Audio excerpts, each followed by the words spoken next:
No doesn't necessarily mean that it is about you, and it's hardly ever about you, but it's how you take it, right? Because no is very neutral. No is just, hey, you know what? It's just not suiting me, but it's not personal to you. Let's chat about it. Check it out.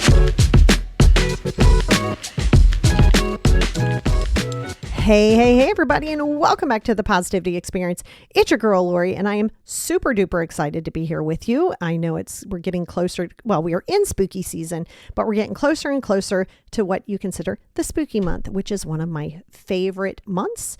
And we're approaching my favorite time of the year, October, November, December, up here in the Northeast. It is fun, it is festive, and I love every bit of it. So I really hope that you are going to partake in some festivities, even if it's just a walk, to get some apple cider. That's always a good thing for your mental health. And we're going to talk about a little bit about no. We're going to talk about rejection, fear of rejection, and how it creates a lot of problems with your ego. It creates defensiveness, and it's always going to highlight an insecurity. There's no space where someone says no, you feel some kind of way that does not equal insecurity. So you'll notice as you start to, or as you continue on this growth journey, you're going to start to see like, okay, they just said no, it's no big deal. Example of that. If I say, hey, are you going to come over and go to the pool? Go to a barbecue, whatever. You're like, no, thank you. That's all I need. I don't need an explanation. I don't need a thesis.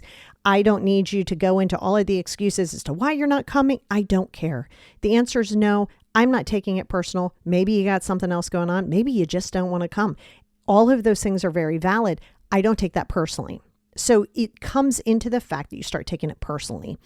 And over on Patreon, there is a great worksheet. So if you find yourself getting defensive and you have a hard time with rejection, if you're on Patreon, you're going to get the worksheet, and the worksheet's going to give you some really good prompts for you to really start to dig deeper with what that issue is. Okay.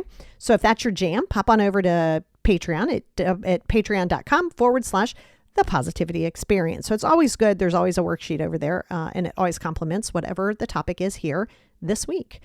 But I do want to go pretty hard into this whole rejection thing, because I would say most of my clients, if not all of my clients, struggle with some sense of fear of abandonment and fear of rejection, right? Which sort of are like sisters that kind of hang out together. And people will take no as this deep sense of like personal attack. And the reality is, no is a complete sentence. No is a boundary. If it's all about how we hear things. All right. So pretend I'm saying this to you in this tone. No, thank you. No, thanks. Okay. You're going to attach a feeling to either one of those things. No, thank you. No, thanks. So now you start going in, well, that's rude. Give me details. Wait, you didn't have to be so curt. It's not about being curt. No is period.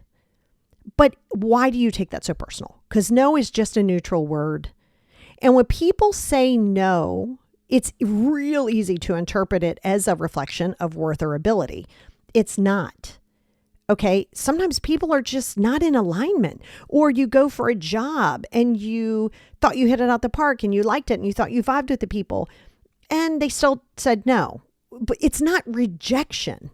You're just not a good fit. Where it feels like rejection is based upon how you feel about your worth and your value. So if you're like, okay, well, I am good for the job. Maybe you are the best candidate for the job. Maybe you are the rock star of the rock stars, but they still choose somebody else. It has nothing to do with you specifically. And sometimes you're going to find people who are petty and be like, no, I'm not going to hang out with you. Okay, that again has nothing to do with you. You're still taking that personal when it's the other person who's trying to control the narrative. That's where smear campaigns come from in the first place. But it is simply a boundary. No is a simple boundary or a preference. It is a non-emotional, practical reality. Period. So why are some reasons? I don't know. Sometimes people are just not in a mental space. If you come into a room and somebody's just exhausted and tired and you want to have a 6-hour conversation or even some in-depth conversation, they may not be in a personal space for that right now. But it's not personal to you. They just don't have the time, nor do they maybe even want to give you that time. It is not personal to you. So this is where the core values are going to come into play. What is it that you will and will not tolerate for yourself, not based in an attachment, not based in an entitlement or an expectation? So your core values are always for you, right? Not just how you live, but how you also want to operate with other people and the things that you want in your life. So what you have to realize is there's going to come a point in time where there's a level of expectations or martyrdom. And martyrdom is an actual word, by the way. And it's where everybody like tries to throw this, oh my God, I sacrifice everything for everybody else. And they're trying to make people feel guilty and selfish. But being the martyr is very manipulative. So if you find people who are always throwing that up in your face, that they keep doing and doing, it's their responsibility to decide, am I doing it because I want to do it, or am I doing it with an expectation? Is the expectation being relayed to the other person? Because you can't go into it sight unseen. I mean, that's just not going to be okay, because you can't expect someone to say or do something. So let's say they don't. Now suddenly you take it as a rejection. They don't respect me. They don't. Okay. Because everything you're looking at is through the lens of which you wear. And the lens in which you wear is based on any experience, any belief system, and any, doubt in stuff that you may have about yourself. They may also have other commitments. Yeah, that's just the reality. And their other commitments could literally be picking fuzz off their socks while watching Netflix. You don't get to determine, and they don't get to determine for you, right? So if you're just like, I just don't want to go. Valid reason. That doesn't mean that it's a personal attack to the person. But you got to remember that no is fine. It's when you're attaching that insecurity of I would do, right? So if you go, well, I would do, we're not going to do that game. And if they don't do, then they don't love me. Now you'll see a lot of this, and this is called appealing to duty. It's an actual manipulative thing. It's common appealing to duty, which means I'm your mother, you should. But I'm your best friend, you should. You should want to do blank. You should want to do this. Appealing to duty. So keep in mind, if you ever start getting in your headspace about telling somebody no without this giant thesis and need for approval, it's because you're trying to make them comfortable with your no. And your no is a valid thing, and it really has nothing to do with them. It really doesn't. Because if you're setting a boundary, that's a non-emotional space across the board with every area that you're working in. I mean, that's just going to be how it is. And you know what? They may have everything that they need. Like at that time, let's say you're going in for a job, we were going to create this space, but you know what? Now we're not going to have that job available. I don't know. That's cool. I'd love to have you here, but just not right now. Or maybe not ever. But it doesn't mean that you have less value. So when you're afraid to go and have a conversation or to literally sit down and talk about something that you need or want, if you're afraid to hear the word no and you're going to take it as a rejection, then you're going to avoid things. You're going to create defensive within yourself. You're going to be that passive aggressive person that's always under your breath. Like, well, fine. God, I would do that. Like, I love you. You got to be careful of that. You got to be careful of that, because in that time, if you're not willing to have the conversation to speak what your needs are and be aware that that other person can literally just say no or not do them, and you take that as a rejection, that's where the problem comes, because they may not want to. An example of that, I'm extremely good with my boundaries, and it's taken me a long time to get there. I'm really strong in them. I exercise them across the board. And if you say, hey, do you want to go to the mall? I'll be like, no, thank you. No, thank you. And people know, please don't push that, because I'm not going to engage. Hey, can I come over and go to the yard sale? No, that's not rude. That's just no. If you ask me, I'm not going to go no because. Now, if you hear that and you think, oh my God, that would be rude, ask yourself why. Why would that be rude?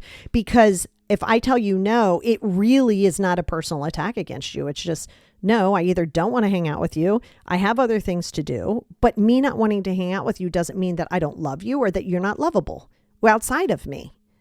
But I can also take it. So if you're willing to say no, you've got to ask yourself, can I take the no without explanation? Do I realize that people have their own reasons and their own path? And if I'm going to take it personal, even if somebody's trying to make it personal, we know that's also based in insecurity. So you want to get out of the idea that no needs 87 different explanations. you're afraid to go have a conversation in case the person goes, no, I don't want to do that. So you want to be heard, but that you only want to be heard if in fact someone is going to say yes. You see this a lot in like teen dating, right?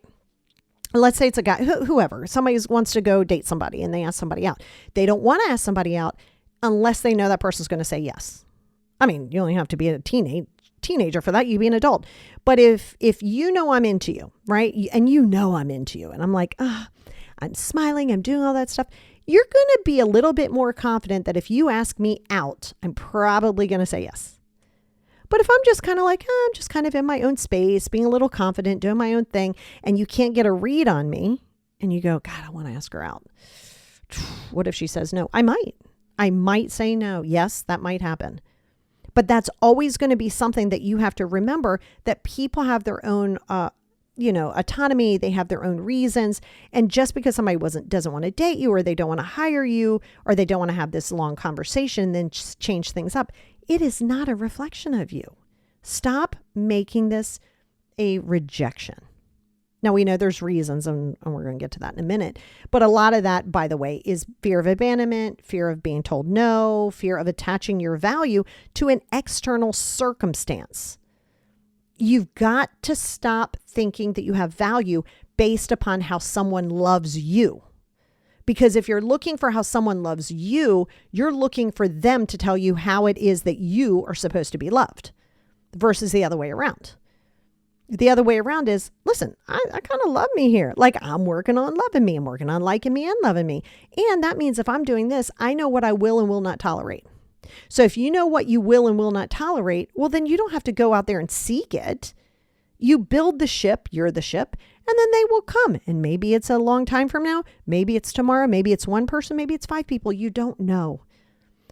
That's walking into the unknown, but understanding that no is not a personal attack. And when you personalize no, it's not theirs to bring that to you, like you lose control, right? So if you can't control the narrative and they tell you no, you spiral a little bit. You're like, oh God, what do I do? And remember, you assign the meaning of their no. It is a neutral fact. No, period. Good, period. Bad, period. Doesn't matter. We assign value to whatever word it is. So if you are creating a tone in a text message, which is always, oh my God, the worst way to have a real conversation, stop doing it in text messaging, because you're going to hear it, or they're going to hear it in the tone in which they think that you're saying it based on their insecurity about your relationship. All right. So if you're in the middle of a text message, and I always use this example because Duncan is my jam. So if I'm texting you and I'm in the middle of something, let's say I'm voice texting, and you're coming by to visit, I'm like, hey, do you mind grabbing me a coffee from Duncan? Maybe I forget to say please. Maybe I just say, hey, do you mind grabbing me a coffee from Duncan? ? Okay, you might hear that. Oh, do you mind grabbing me a coffee? Let's say I forget to add in mind me, or the autocorrect comes in, and I say, hey, grab me a coffee. And I still might just be like, hey, grab me a coffee. You might take it as like, hey, grab me a coffee. Mind you, you're attaching that. You're attaching it. So if you're ever going to have a serious conversation, or you want an in-depth conversation, stop hiding behind the keys. Stop hiding behind the little ... Stop doing that. Have real conversations. I remember watching Sex and the City a gajillion years ago when sticky notes were more of a thing. And, when Carrie Bradshaw, she was dumped on a sticky note. You're like, what the hell? How did I get dumped on a sticky note? That's also a coward's way. And when I say a coward, I mean a coward who's afraid to face themselves in fear of rejection. Way of now, listen, you'd rather somebody ghost on you. Legit serious. You'd rather somebody just ghost out, because when they ghost out, they're demonstrating to you that they don't have the capacity to carry on a conversation with you. They don't have the capacity to say, hey, you know what? It's not you, it's me, or better yet, this isn't my situation. If someone can't have a direct conversation with you and they ghost, not to be confused with gray rocking, go listen to that podcast, then you don't want them. Stop. When somebody ghosts you, it really has nothing to do with you either. It's seriously, they're doing you a giant favor because they're demonstrating to you that they have no communicative capacity. So don't take that personal. They can't handle it. They're afraid of their own stuff and they're afraid of accountability. Let them go. It is a great gift. And it only bothers you when you take that as rejection. And you take that as rejection because you feel like you needed closure. Closure is the moment that they stopped, communicating. You don't need the reason. It is not a rejection when somebody ghosts you. It highlights what they can't do. You'll see this a lot when people come in hot. Something I tell my clients all the time. Somebody comes in like a whirlwind and it's like 3-4 weeks in, y'all are talking about trips and vacations and oh my gosh, this is great. And I'm doing all this stuff. And then first of all, that's not gonna happen long term because we've already come in 3 weeks in, you barely know how somebody sneezes. And now we're talking about taking trips to Ireland. Let's calm that down a little bit. Okay. And then that person can't do it any longer, or they choose not to do it any longer because the dopamine has worn off. So now they ghost out instead of saying, hey, you know what? I thought that this was really something and I realize I'm still working on myself and this isn't going to work for me. Again, they're not responsible on how you take it. So let's get clear there. But if someone is not willing to have those conversations with you, you don't want them in your space anyway. It's very important. Insecurity, like I said, rejections are things that bring highlight to you. So if you're looking at a rejection of no as worthiness, that's where the issue is. Because you have to understand that insecurity, it really highlights what you see about yourself and that you're seeking for validation externally. Because fear of being unlovable is going to prove their fact. So if you don't have self-love, if you don't feel good about yourself, if you feel as though, man, I can never seem to find that person because you're not finding the person within yourself, screw everybody else around you. I don't give a damn about who is in your life right now. I just don't care. You have to ask yourself, am I filling my own voids? Voids, that's not a word. My own voids. Yes, we are not a community of one. Yes, we do, as humans, we require interpersonal relationships, not at the risk of keeping relationships that may or may not serve you, that you're trying to force somebody into a position to love you, or you're forcing yourself into loving them just so you can dot your I's and cross your T's. Just because somebody doesn't quote unquote love you doesn't mean you're unlovable. It just means that you're not for them. Big deal. How many people do you meet in your life every single day that you're like, yeah, they kind of just, yeah, it's whatever. It's, yeah, you don't dislike them. They're just not for you. That's not rejecting. But you got to realize that this is such a thing because insecurity thrives. You always know that you're in insecurity when you're looking for external validation. Always, 100% of the time. Your insecurity is going to highlight your fear of rejection because now you're attaching, if they like me, if they hire me, this proves my value. No, it doesn't. No, it does not. Does not prove your value. It just means that they either want you on board or they want to try their hand at dating you. That's all that means. Now, maybe you go up for a promotion and Tiffany gets the promotion and Tiffany's always leaving before you and everybody else, but then Tiffany gets the raise and you're looking at fairness and justice. That's not real in the world because you're always going to fight fairness and justice. Always, 100% of the time in life. Things are not always going to be that way, but that also doesn't mean that they're rejecting you because Tiffany got the raise and you didn't get the raise. That's not a rejection. That could be a nepotism. That could be there are other reasons. And sometimes they're not going to describe that to you. But fear of being unlovable or valued is only going to highlight if someone says no, or they don't accept you, or they don't want to date you, or they did and now they don't. You're looking at it as a rejection versus, okay, well, it just kind of is what it is. Because at the end of the day, it just is what it is. And the root cause, you got to look and say, why do I feel the need to constantly seek external validation? Why do I need this? And you'll see this a lot in uncertainty, right? So you're going to make a decision about starting your new ice cream truck business, and you're going to have this ice cream truck. And so you decide, I'm going to go tell John and Dad and Mom and everybody else about my idea. First and foremost, stop sharing everything with everybody. Typically, you're doing that to get the read on them.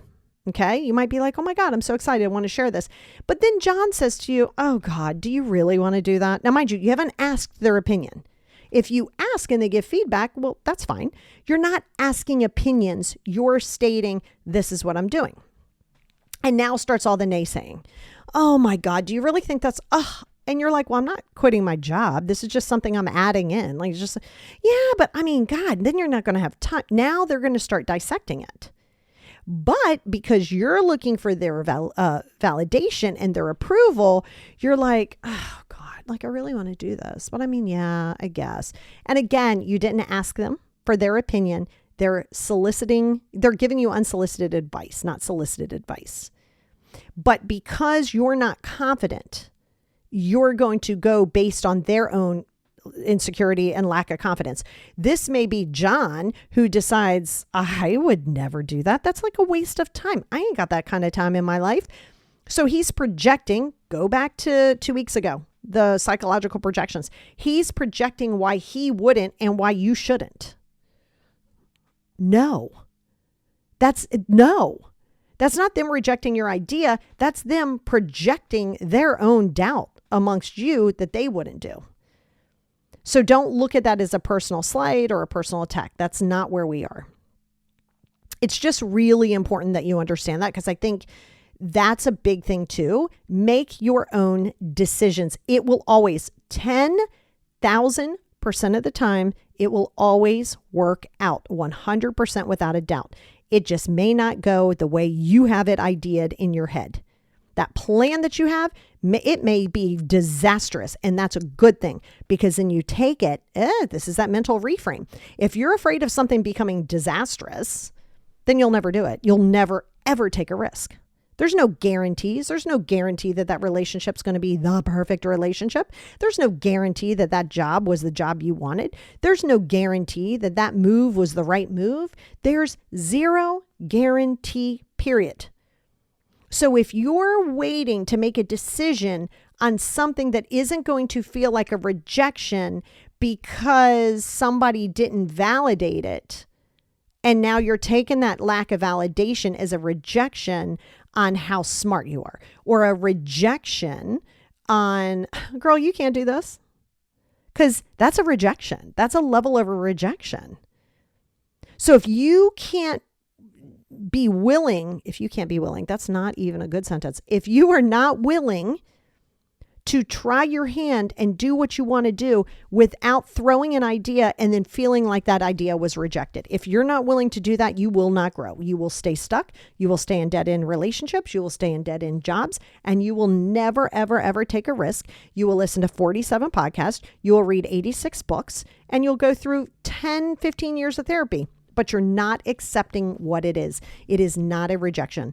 And just a side note, don't wait for someone to cheer you on. Don't wait for someone to approve the work that you're going to do. Not for you to give them. So that's just a little heads up, little separate, but kind of the same. Stop oversharing what you're doing. Keep that close to the vest. A lot of times you're sharing because you want, oh my God, like, is this a good idea? Stop. It's your idea. Try it. Shoot your shot. Because again, rejection comes in many other forms, not just dating or I'm doing these things. Rejection comes in many forms. Same thing with fear of conflict. In fear of conflict, there's fear of rejection. I'm going to tell you how I feel, right? You get up the guts, you get up the courage, you're going to do that. And the person goes, yeah, well, I'm not interested in how you feel. They have that right. Maybe you need to know that. That's not a personal rejection. So I just want you to be aware of that, because we play that game in our head of needing to be loved, needing to be proven that we're lovable. Look in the mirror. That's who you want to build a relationship with. Screw everybody else. Everybody else got to sit on the sidelines. You got to love yourself. You got to appreciate you're the one rejecting yourself. Are you kidding me right now? Nobody can reject you more than you reject yourself. No one. No job, no person, no people. You are rejecting you on a regular basis. You're rejecting your willing to take chances. You're rejecting your safety emotionally to distance from a relationship. Nope, bad idea. Nope, we're not doing that. No, we ain't doing that. You are rejecting you. You are rejecting your needs. So before you start worrying about all this other rejection up here, look in the mirror. That is the one person who is rejecting you that you can change. Because it's not rejection at all. But if we're going by the word rejection, that's what you're doing. Again, seeking external validation will always leave you feeling as though you've been rejected. Always. And you got to be careful of glorifying and idolizing something in someone.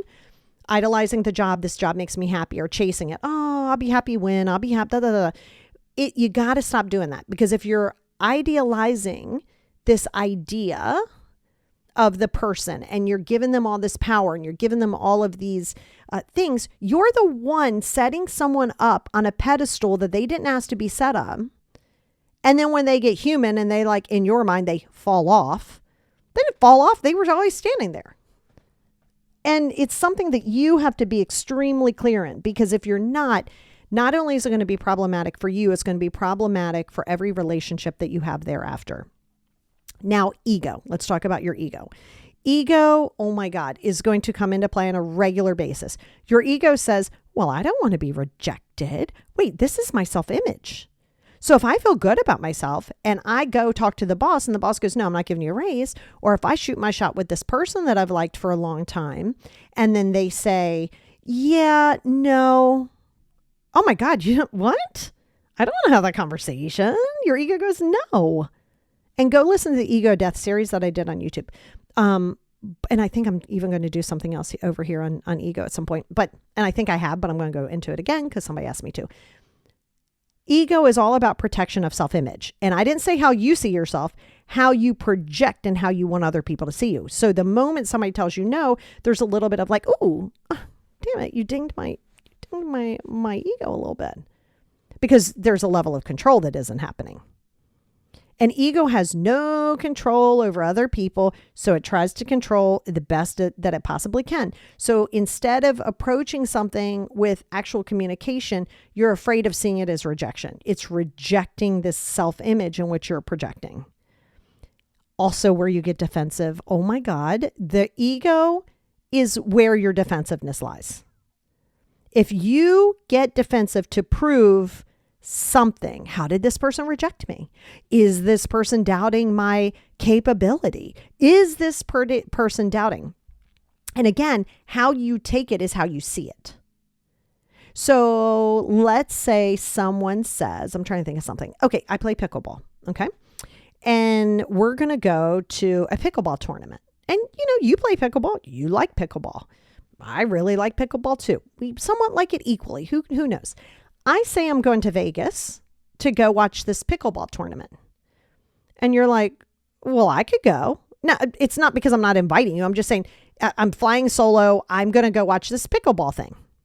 And it's costing me a couple $100. Maybe it's $1,000, but I'm really amped to go.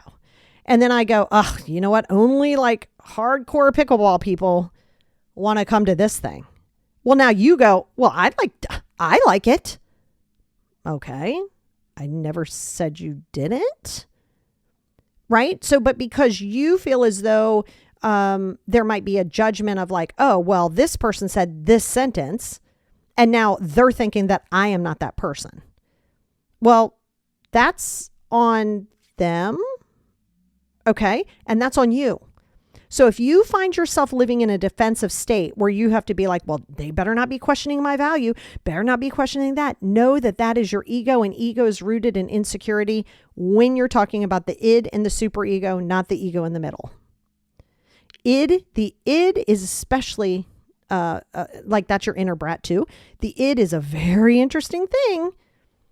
But if you find yourself getting defensive and you assume that you know what somebody is talking about, that's where the problem is going to lie. And ego is always, always, always 100% of the time, the id part of your ego is attached to external circumstances every single time. It's not internal, it's always external. And then the expectations, right? Because then the other issue with rejection is you're going to carry expectations. Again, going back to the martyrdom. So the expectations always lead to entitlement. Always. I expect this because I would do this. That just screams entitlement. Going back to that, the appealing to duty. Well, what do you mean? Like, yeah, you're going to do that. Yes, you should want to do this. I'm your mom. Okay, well, that doesn't mean that I want to do it, and I'm not going to feel guilted to do it.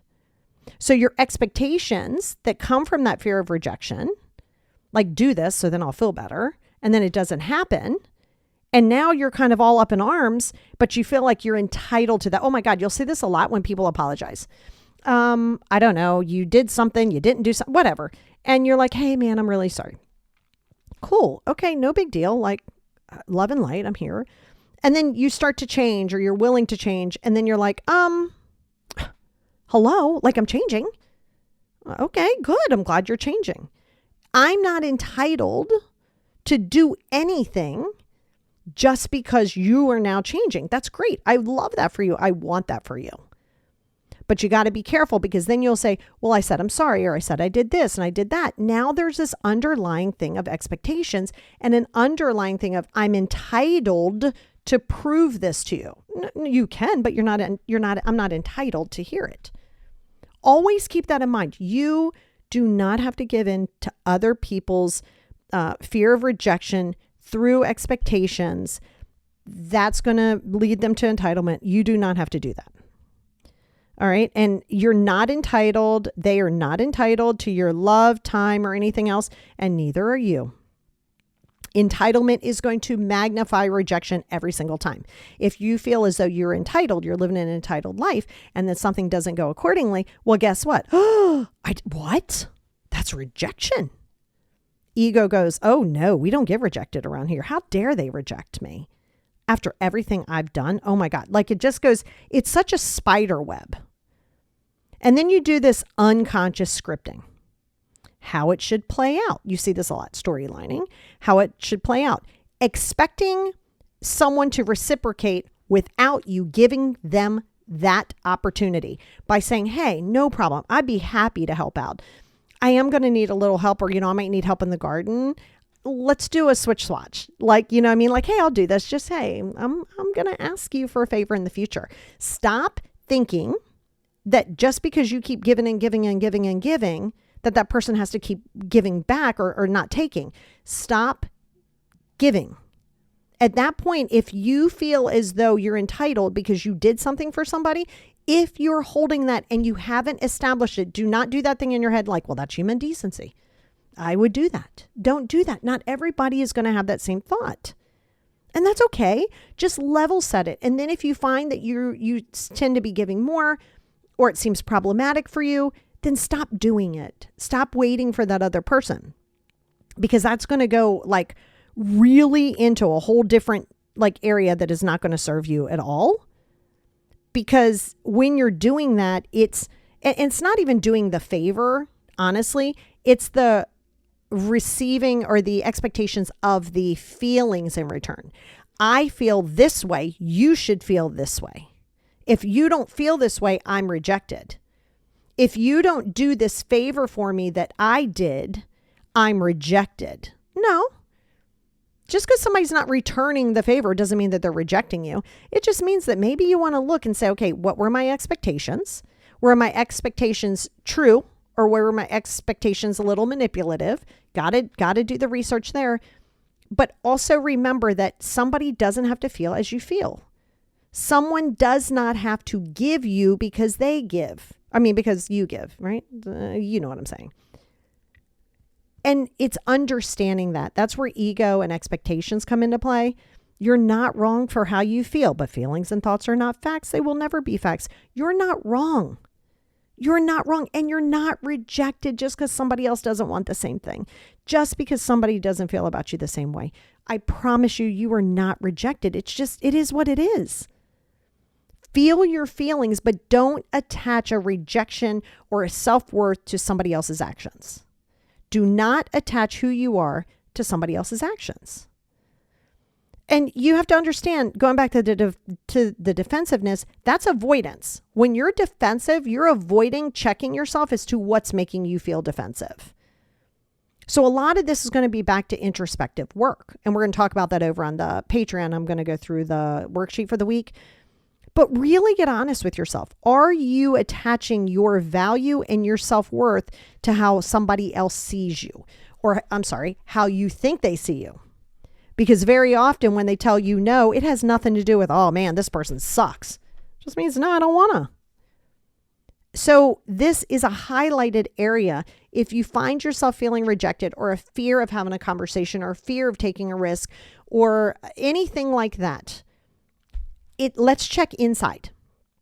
Let's check inside because that is where it stems. I understand it can be from your parents. I understand that it could be from your childhood. I'm not saying that there isn't a valid root, but we got to get to that root. And remember, you didn't ask to be in a trauma situation, especially then. Most people aren't walking around going, trauma, please. Like nobody's doing that. But it is 100% your responsibility to work through that today. No, you didn't ask for it, but we are here today. So when you find that fear of rejection, when you see it, when you feel some kind of way about somebody's no or afraid to take it, or you have a conversation that you just built up the courage to do, and the person's kind of like, yeah, that's cool. I mean, I don't feel that way, but that's fine. Then you got to remember it's not a rejection. Everybody has a right to exercise their own boundaries. But I want you to say, if I'm triggered by it or if I'm afraid of it, what is this showing me about me? This is never about shame. You don't get to shame yourself. You don't get to say how bad you are. Just ask yourself, what is this teaching me? These things, when they happen, are a great, great thing because it shows you what you need to work on. Because we have a lot of stuff that we need to work on. So it helps pinpoint where it might be the most problematic and where to start. So don't worry about it. Things aren't always going to be on your time. Things aren't always going to be the way you want them to be. People in your life aren't always going to be the same. They're just not. And that is okay. I promise you that is okay. I just want you to trust yourself. I want you to trust the process, but be willing to hear that child, your inner child. Be willing to hear what they are screaming for. Be willing to not quiet them because it forces you to look within yourself. It is so much easier, not really, but in your mind, so much easier to look for external validation. And the only place that you need to look at is the mirror. Check it out.